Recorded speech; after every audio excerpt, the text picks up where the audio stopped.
Hello friends, welcome to All Educate Academy की इस भाग में आप सबका स्वागत है। मैं हूं अविनाश कुमार। आज हम लोग बात करने वाले हैं बिहार एसआई पेपर एनालिसिस करने वाले कल का पेपर। ज़्यादा रिपोर्ट तो नहीं मिली, जो बेसिक एक दो कैंडिडेट थे उन्हीं के आधार पर हम लोग बात करने वाले हैं पेपर आखिर कैसा था। ठीक है, तो साथ में यहाँ पर हम लोग जानेंगे कि फाइनली इसमें कट ऑफ में अब क्या फर्क क्या पड़ेगा। पहले जो कट ऑफ थे उससे यहाँ पर कुछ चेंजेस आएंगे यहाँ पर या नहीं आएगा, इस चीज़ को भी हम लोग देखने वाले हैं।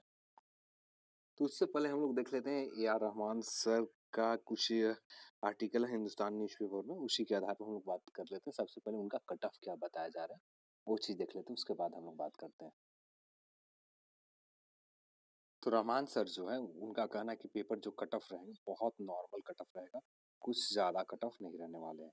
जो पहले से बताया जा रहा है बस उसी आधार पर इन्होंने फिर भी वही कट ऑफ बताया, कुछ भी ज़्यादा नहीं बताया। ठीक है, तो यहाँ पे पेपर बात की जाए न्यूज़पेपर के अकॉर्डिंग तो पेपर बहुत आसान बताया जा रहा है। तो ये पेपर जो है बहुत आसान थे पहले से। तो जिसमें इन जनरल कैटेगरी में आते हैं ये आर रहमान सर के अकॉर्डिंग 60 से 65% अंक है इनका। आपका अंक आ रहा 60 से 65%, तो आप निफिक्र रहें। और वैसे भी नॉर्मली देखा जाए आपका इतना स्कोर है तो आप मेंस के प्रिपरेशन में देरी मत करें, प्रिपरेशन में लग जाए। एक बेहतर अपॉर्चुनिटी है आपके पास कि यदि आप रिजल्ट आने के बाद उस पर मेहनत फोकस करना स्टार्ट करेंगे, तब तक आप यूं ही टाइम पास करेंगे तो उससे आप ही का नुकसान होगा। तो यहाँ पर अभी से ही प्रिपरेशन करना एक बेहतर ऑप्शन है। और उसके बाद की जाए ओबीसी कैटेगरी 50% से 55% और फिर ईबीसी 50 से 55%, और महिला वर्ग के लिए 45 से लेकर SC ST 40 से लेकर 45 तक। जो महिला वर्ग है उनके लिए 45 यदि मार्क्स आ रहे हैं, 45% आपका स्कोर हो रहा है तो आप मेंस की प्रिपरेशन करते रहें, ये कहना है doctor A R Rahman sir का। ठीक है, पर मेरे अकॉर्डिंग जितने भी कैंडिडेट हैं इसमें 3% सभी में बढ़ा दें। सभी में 3% आप बढ़ाकर इतना स्कोर है तो आप श्योर रहिए, 100% तो नहीं कह सकता हूँ पर आप श्योर रहिए कि आपका यहाँ पर मेंस के लिए प्री में आप पास करने वाले, क्वालिफाइंग करने वाले एग्जाम आप आसानी से आप प्री में आपका रिजल्ट हो सकता है। 3% इससे ज़्यादा है तो नॉर्मली, क्योंकि बहुत सारे रीजन है पेपर लीक हुए हैं तो ज़्यादा लोगों के पास नहीं पहुंचा, पर कुछ लोगों के पास पहुंचा। पर कितने लोगों के पास पहुंचा ये किसी के पास ऑफिशियल डाटा नहीं है, कितने लोग इससे बेनिफिट लिया। यदि यही ऑफिशियल यदि देखा जाए, मान लो हम लोग कह रहे हैं कि ज़्यादा लोगों के पास नहीं पहुंचा, यही 10,000 लोगों के पास पहुंचा, 10,000 लोगों के पास स्कोर तो अच्छे हुए। तो ये कोई ऑफिशियल डाटा नहीं, तो यहाँ पर इस वजह से 3% इस कट ऑफ में आप बढ़ा कर रखें। अब हम लोग बात कर लेते हैं आज के पेपर पर। तो आज का जो कल का पेपर जो हुआ वो पेपर कुछ लोगों के पेपर वैसे बहुत आसान थे पिछले के तुलना। 11 मार्च को जो एग्जाम हुआ था उससे आसान थे, पर मैंने 2-3 लोगों से बात की तो कुछ लोगों ने इसमें एक ने बताया पेपर बहुत टफ था। मैंने 40 से अटेम्प्ट किया, इससे ज़्यादा नहीं। तो नॉर्मली देखा और 2 लोगों से और बात किया, वो लोगों ने कहा पेपर बहुत अच्छे थे और जो पहले का पेपर जो लीक हुए थे उसके अकॉर्डिंग आसान पेपर थे। पेपर बहुत आसान था, यहाँ वही पिछले की तरह ही पैटर्न फॉलो किए गए थे, कुछ नया पैटर्न नहीं था। पहले जो पैटर्न थे उसी के पैटर्न के अकॉर्डिंग जो पैटर्न थे, जितना ज्योग्राफी का क्वेश्चन थोड़ा सा ज्यादा था, करंट अफेयर से अच्छे खासे क्वेश्चन पूछे जा रहे थे।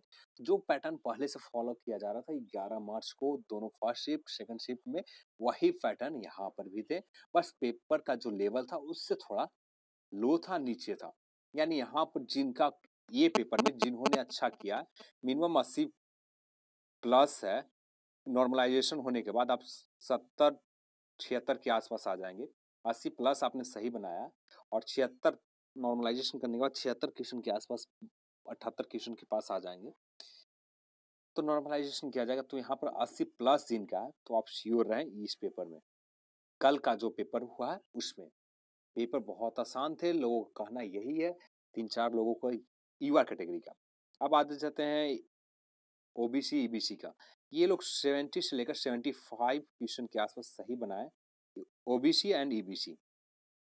ठीक है, तब आपका स्कोर ये बहुत अच्छा स्कोर है। इतना स्कोर किया तो आपका अच्छा है, कल का पेपर जैसा आसान है उसके अकॉर्डिंग। और कितने लोग इस एग्जाम में शामिल हो पाए। अभी ऑफिशियल डाटा नहीं आया कितने लोग अटेंड कर पाए हैं इस एग्जाम को। जब ऑफिशियल डाटा आ जाएंगे इस एग्जाम में कितने लोगों ने भाग लिया, तब एक आसान से कहा जा सकता है कितना इफेक्ट पड़ेंगे इसका all round figure cut off में। और जो SC ST है इनके लिए 60 से 65 के आसपास आपने सही किया तो बेहतर है। जो फीमेल कैटेगरी है उनके लिए 60 से 65 जनरल और OBC के बीच में, और SC ST 50 से लेकर 55 के बीच में। इतना स्कोर है तो एक बेहतर स्कोर है। कल का पेपर जो फीमेल कैटेगरी के एग्जाम दिए होंगे फीमेल लोग, उनके लिए ये है। तो चलिए, तो और कुछ अपडेट नहीं है अभी तो। यदि देखा जाए तो इसका आंसर की बात की जाए तो आंसर की बहुत जल्द आ जाएंगे। लगभग अप्रैल के आखिरी सप्ताह तक आपका आंसर की इसका जारी कर देना है।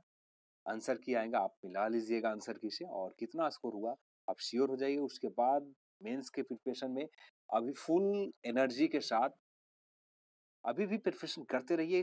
जो चीज नहीं पढ़ा है उस चीज को पढ़ते रहिए। पढ़ने से कोई नुकसान नहीं है, बेनिफिट ही मिलता है। यहाँ ना काम आकर कहीं और काम आ जाएंगे, पर वो आपका काम ही आ जाएगा। तो आप पढ़ते रहिए और बेहतर स्कोर करने के लिए कोशिश कीजिए मेंस में। तो चलिए, आप सभी को all the best mains preparation के लिए। मेंस प्रिपरेशन में लग जाइए। और एग्जाम कैंसिल की बात की जाए तो एग्जाम कैंसिल का बहुत समय है और बहुत कम चांसेस है कि एग्जाम कैंसिल हो। बहुत कम चांसेस है कि एग्जाम कैंसिल हो, तो आप प्रिपरेशन पर ही ध्यान दें और एग्जाम कैंसिलेशन के लिए वेट ना करें, यही बेहतर है। चलिए, इस वीडियो को देखने के लिए आप सभी को बहुत बहुत धन्यवाद। जय हिंद, जय भारत।